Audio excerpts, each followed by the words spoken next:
ساتھ موجود ہیں حضرت علامہ سید شاہ عبدالحق قادری صاحب، امیر جماعت اہل سنت پاکستان کراچی۔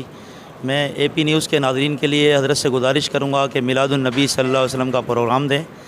اور میلاد النبی صلی اللہ علیہ وسلم کے حوالے سے اپنا پیغام دیں۔ جزاک اللہ۔ اعوذ باللہ من الشیطان الرجیم، بسم اللہ الرحمن الرحیم، الصلاۃ والسلام علیک یا رسول اللہ وعلی آلک و صحابک یا حبیب اللہ۔ سب سے پہلے تو میں دل کی گہرائیوں سے اے پی نیوز کا ممنون و مشکور ہوں کہ ہماری دعوت پر ہماری اس پریس کانفرنس میں جو جماعت اہل سنت پاکستان کراچی کے تحت ہوئی، آپ نے شرکت فرمائی۔ الحمدللہ ہر سال کی طرح اس سال بھی جماعت اہل سنت پاکستان کے زیر اہتمام میمن مسجد بولٹن مارکیٹ سے عظیم الشان جلوس میلاد النبی صلی اللہ تعالی وسلم نکالا جائے گا،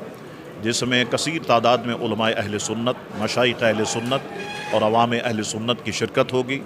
اور یہ جلوس عید میلاد النبی صلی اللہ تعالی وسلم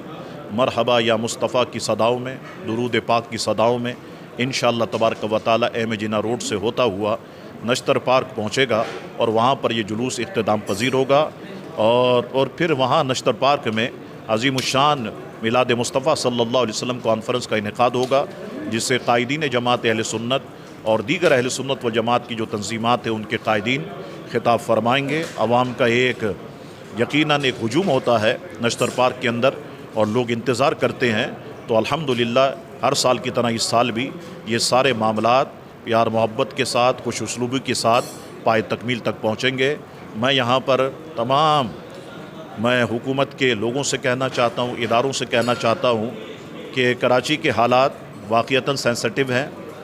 اور جو حالات و معاملات گزشتہ دنوں ہوئے ہیں یہ بھی آپ کے سامنے ہیں، تو جلوس میلاد کو فل پروف سیکورٹی فراہم کی جائے تاکہ جلوس میلاد منزل مقصود تک پہنچ سکے، اور جتنے بھی مشتبہ افراد ہیں ان پر کڑی نظر رکھی جائے، ان کا قلع قمع کیا جائے۔ اللہ تبارک و تعالی میرے ملک پاکستان کی حفاظت فرمائے، ہمارے اداروں کی حفاظت فرمائے، ہمارے شہر کراچی کی حفاظت فرمائے۔ بہت بہت شکریہ آپ کا۔ جزاک اللہ۔